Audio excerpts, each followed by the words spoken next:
मैं पूरे प्रदेश के युवा, आदिवासी, किसान, बेरोजगार हर की तरफ से यह प्रश्न पूछना चाह रहा हूं। यह प्रश्न है, जैसे रोजगार, शिक्षा और विकास के मुद्दे बीच रास्ते में भटक गई, क्या वैसे ही वित्त मंत्री बनते ही आपके विवेक, आपकी नैतिकता, आपका बुद्धि सब कुछ सटक गई? हाँ नालायक हो तुम, मैं नहीं पूरा प्रदेश कह रहा है। और क्यों कह रहा है, पहले ये वीडियो देखो। बोला 2 साल के भीतर कैलेंडर बना के पूरा भर्ती का ईमानदारी के साथ, कांग्रेस का इतनी ईमानदारी के साथ तो भर्ती में पूरा किया जाएगी 2 साल के भीतर में 1 लाख जॉब की भर्ती। ऐसा कब कहा था?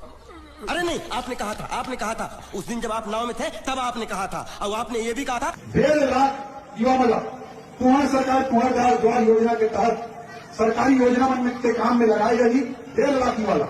और वो बोले जम्मू जगह 10,000 रुपया प्रति माह के रूप हमला कभी नहीं देता है, हम नहीं देगा, भूल जावे। Meanwhile, कूदू ए कूदू का होगे तोला कोदू पूरा पूरा बन गए, का बन गए आगू नहीं बोलो।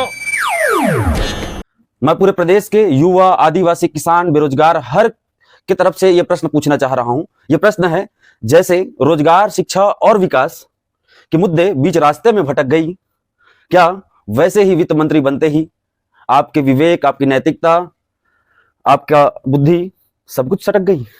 आप जवाब दीजिएगा, ऐसा क्यों कह रहा हूं। यहाँ की जनता जो कह रही है, जनता जनार्दन जो कह रही है, जो युवा कह रही है, उस बात को आप ना, आपके जितने भी वीडियो है, जिसमें भी आप आते हैं, आप चाहे यूट्यूब पर आइए, फेसबुक पर आइए, आप सोशल मीडिया के किसी भी प्लेटफॉर्म पर आते हैं, तो आपका जो कमेंट बॉक्स है उसको जाकर के चेक कीजिएगा। ये मैं नहीं, पूरा प्रदेश कह रहा है। हाँ तुम नालायक हो, क्योंकि तुम ना कलेक्टर रहते हुए भी कुछ ना कर पाए कोई जनता के लिए, या जिस क्षेत्र में तुम कलेक्टर थे उस क्षेत्र के लिए कुछ कर पाए ना। आज तुम वित्त मंत्री बन के कुछ कर पाए। चलो मुख्यमंत्री जी कम पढ़े लिखे हुए हैं, आपके जितने भी विधायक मंत्री हैं कम पढ़े लिखे हुए, कम समझदार हैं। आपने तो समझदारी होनी चाहिए, आप तो प्रशासनिक क्षेत्र से आते हैं, आप तो बहुत पढ़े लिखे हैं, आपने तो बहुत कुछ किया हुआ है, तो आपको तो इतना समझ होना चाहिए ना। हाँ तुम नालायक हो, हाँ तुम नालायक हो। पहले तुम कलेक्टर थे तब भी यही हरकत किए हो, और आज वित्त मंत्री बन गए हो तो आज पूरे प्रदेश को रुला रहे हो। हाँ तुम नालायक हो। और ना तुम ये सोच रहे हो ना कि आने वाले पंचवर्षीय में फिर जीत करके मैं मुख्यमंत्री बन जाऊंगा करके, तो तुम उस धोखे में हो ना, जिस धोखे में कौन थे पता है आपको?